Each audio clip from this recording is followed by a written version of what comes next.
Hey everyone, today we're diving into a story that's packed with hope, faith, and some jaw-dropping determination. It's the story of the paralytic lowered through the roof, from Mark 2:1-12.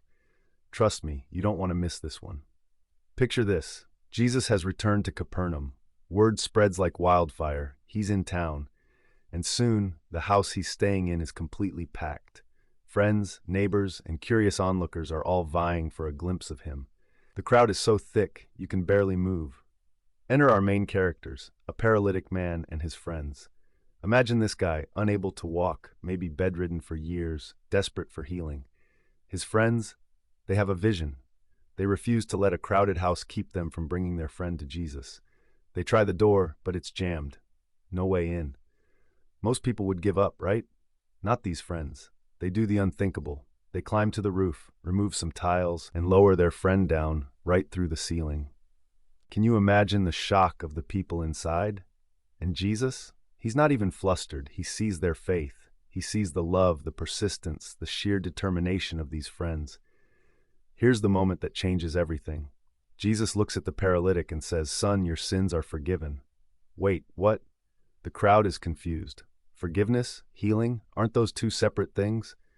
But Jesus is showing something powerful here. Faith doesn't just bring physical miracles, it opens the door to spiritual transformation.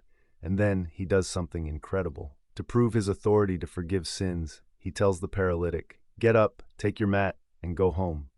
And just like that, the man walks. He walks in front of everyone. The impossible made possible.